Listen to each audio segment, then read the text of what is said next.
Okay, good afternoon, everyone.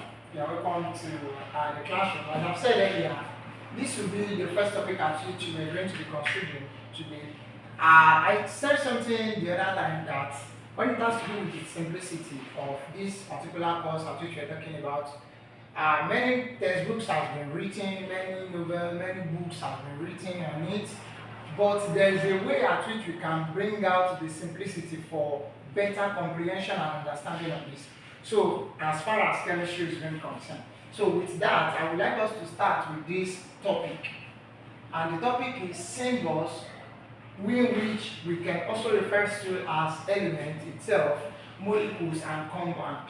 And when we are talking about symbols, what do we mean by symbols? Symbols are just the abbreviations of elements. And when we are talking about element, what do we mean by element? Element is what you know. Element is what you know, what I know. But you may not know that you know it.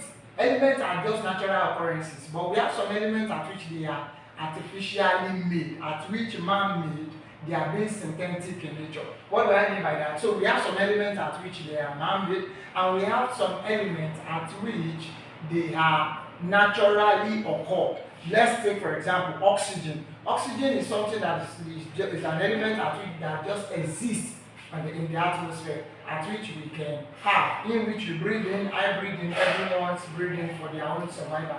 So that is what we call an element. An element can also be likened to be what an atom is. Some textbooks, by the time they were defining it, they will relate what an atom is and they will relate it to what an element is. They are not mistaken. But I'm here to clarify what it is, and we build from there to what we can form a compound, to what we can form an equation, complex compound, and etc. So with this, I will start with elements, molecules, and compound. As I've said, when we are talking about elements is just a symbol, just like an abbreviation, acronyms. That is what we mean by element. So under this topic, we are going to be looking at the chemical symbols of elements and their valency.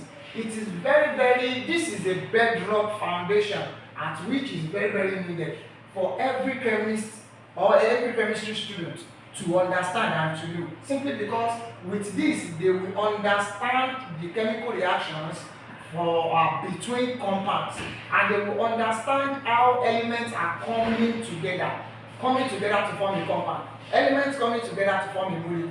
There is actually a chemical reaction or a bond that is existing between them to form that. So it is in this topic at which we are going to have the understanding of that. What do we mean by chemical symbols of elements? Or in the first place, what is element? I've said it earlier that elements, they are natural occurrences.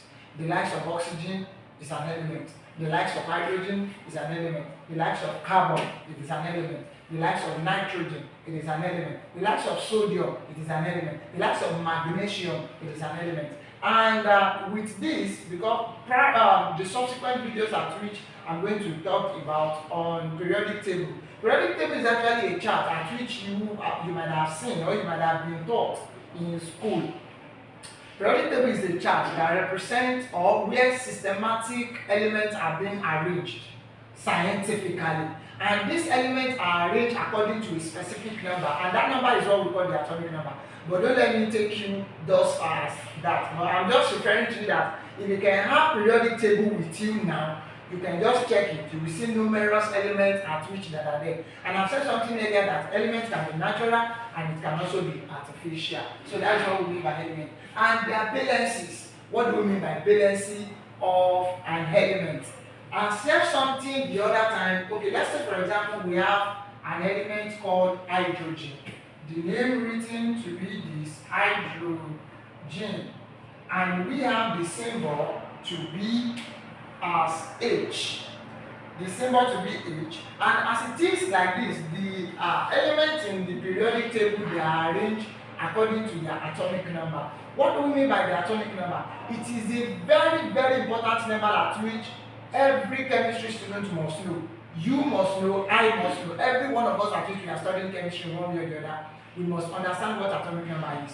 And what is this atomic number? Atomic number is the one that determines the chemical properties or the chemical behavior, how a particular element will behave or react with any other element. It is this atomic number that determines it.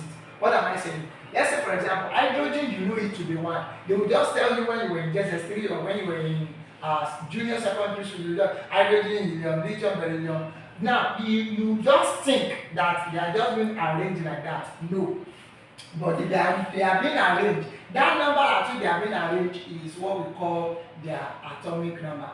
And the atomic number of hydrogen is 1.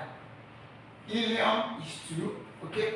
Helium, which is being represented as this, is 2. Helium 2. Then we also have hydrogen, helium, we have beryllium. We have beryllium, we have boron, we have carbon, we have nitrogen, we have oxygen, we have fluorine, etc. like that.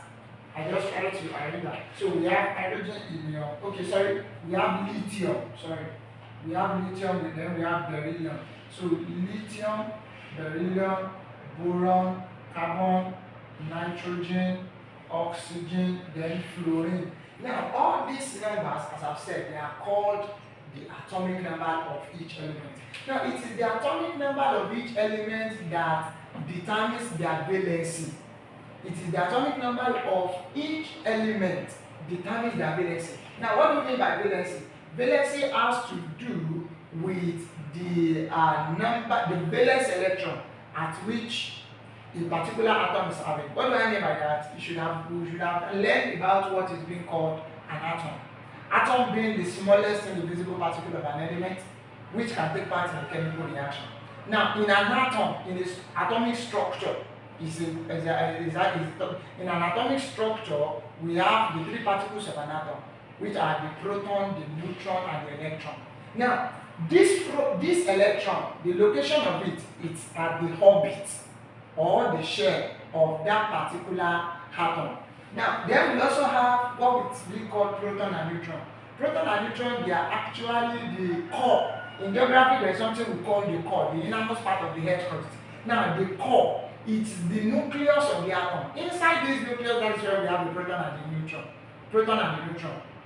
Then the proton and the neutron, they have their own respective charge. Neutron has no charge, while the proton is positive charge. And this positive charge is the one that leads to the charge of the nucleus, which we call nuclear charge.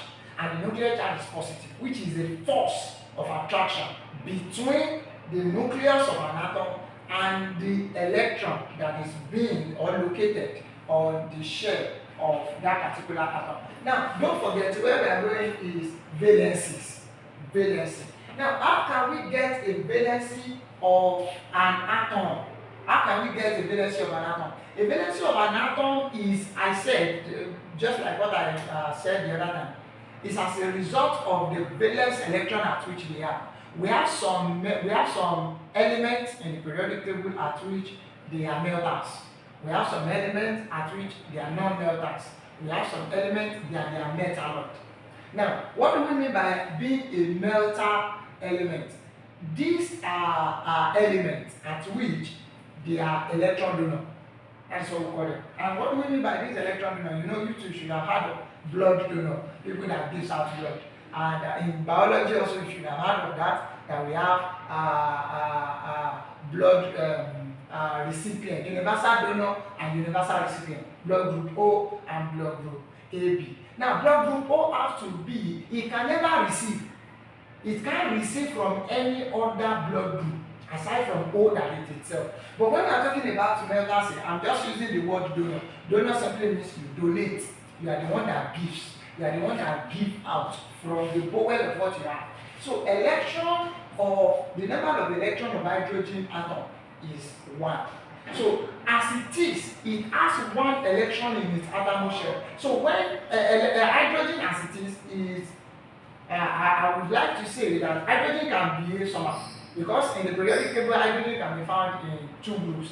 You can have it in group 1, you can also have it in group 7 in the periodic table. Due to that, it can behave as a metal and it can also behave as a non-metal. But it's another topic on its own for another day, at which we are going to talk about. This one is actually sequential. So subsequent ones at which we are going to have that. So when we are talking about hydrogen behaving as a metal in what sense? It has a tendency of losing the one electron at which it has in its valence shell. What do I mean by that? Hydrogen can be represented as such as this. We have a shell, K, L, M, N shells. These are the shells at which we have to represent each atom. So K is the first shell, we have L to be the second shell, then we have M to be the third shell, and we have N to be the fourth shell. So in lieu of this, as we have this, these shells also have their own respective numbers of electrons at which they can be on them. Let's say for example, and that has a formula though, so we have it to be 2n squared. Don't forget when we are doing this, we want to get the valency. Now, 2n squared, where n represents the number of shells. K is what? Shell 1. So that means it will be 2 times 1 squared. That will be 2 times 1 squared is 1, and 2 times 1 is equal to 2. That means K cannot take more than 2 electrons. That is what we are saying. Then the same thing applicable to L. So 2n squared, we have it to be number of shells 2 times 2 squared, and that will be 2 times 4. This one will be giving you to be 8. And that means L cannot take more than 8 electrons. And if you do it like that, you will see that M will be, this just put it here, that will be 3 squared, that's 9. 2 times 9, this will be 18. And when you have this one, this will be 4 squared. 4 squared, that's 16. 16 times 2, that will be 32. So with this, we know the number of each electrons at which shells can actually take. In lieu of this, so when we have hydrogen to be 1, when we represent it in KLMN shell, it will just be 1 like this as hydrogen, which has the nucleus to this. So it is being represented as this. So when this hydrogen loses this single electrons, it becomes H+. It has become hydrogen alone, no longer hydrogen atom. But note, it is only the number of electrons it loses. It doesn't lose its proton. Neither, and hydrogen has no neutron. I believe you know that. So it loses the number of electrons, but the number of protons still retains. And when we are now talking about the valency, valency is the power, is the charge, is the power of combination at which it can make it to be bonded with any other atom or any other element. So in lieu of this, we can know the valency of hydrogen to be +1. So the likes of helium is a group 0 in the periodic table. They are least reactive. They are not reactive at all. They are noble gases. So this may not have its own valency. So lithium also, you can represent it to be 3. When you have lithium to be 3, that will be 1, 2, and you have this to be 3. So when it loses this single electron, then it becomes Li plus also. So it becomes Li plus. Now the group 1, the group 2 in the periodic table, they are the ones that can behave as such due to the fact that they do what? They lose electron. So in lieu of this, then every other element, the likes of the non-metals, in the next class, I'm going to explain to us how we can have their valence electron. Thank you so much.